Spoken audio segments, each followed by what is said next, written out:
Hello everyone. This is the second video from the beginner developer course on the Aqtra platform. In this video we will talk about the component, look at its settings, object model, and interface builder.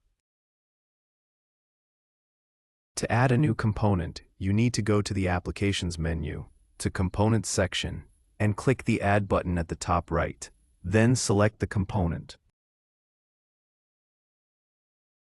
After opening it, we will see 6 blocks: definition, settings, component script, web parts, history, and input data flow.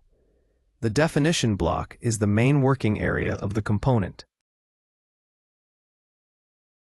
On the left, we will see the object model of the component in the middle of the interface builder, and on the right, the toolbox panel, which is responsible for adding UI elements to our component. Let's move on to the settings block, where we can change the settings of our component.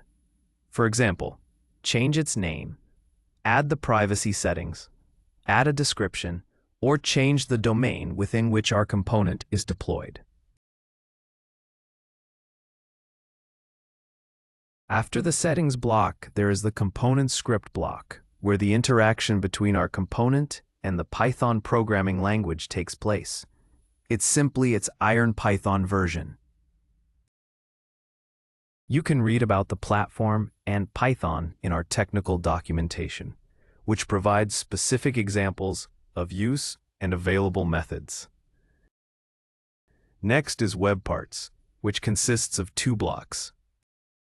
The styles block is intended for describing CSS styles that are applied to the component, and the JavaScript block, which allows you to create interactions with the user interface and provide additional functionality using the JavaScript language.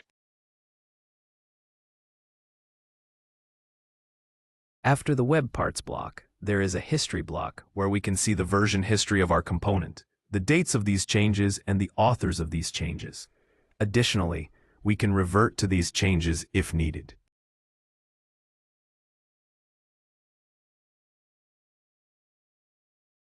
Then there is the input data flow block, but unfortunately we won't cover it in this lesson, but we will definitely return to it later. Now let's move on to the definition block. So let's talk about the object model, and it is worth mentioning right away that any component, even one just created, will have a number of mandatory system fields. In our case, these are fields from ID to change order. The property1 field was added by me right now, so it immediately has the type string because any custom property added by the user has the type string, but in its settings you can choose one of 11 types.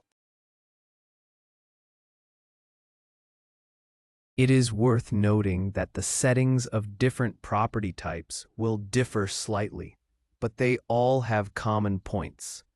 You can read more about this in our documentation. Let's move to the interface builder.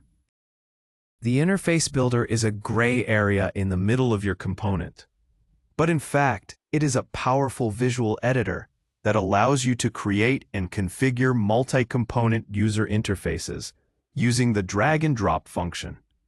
How does it work? Let's refer to the toolbox again.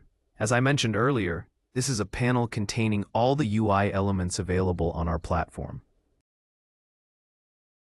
Choose the UI element you need or just, let it be labeled. The element has appeared. Now we have the opportunity to configure it and work with it. Let's move on to its settings, and we will see that each UI element has 5 common groups of settings, but the contents of these groups may differ depending on the functionality of the UI element.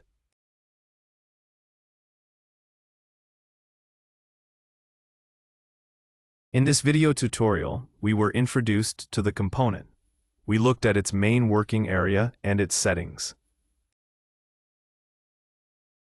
In general, we are already ready to start working with the component, which we will do in the next video tutorial. See you.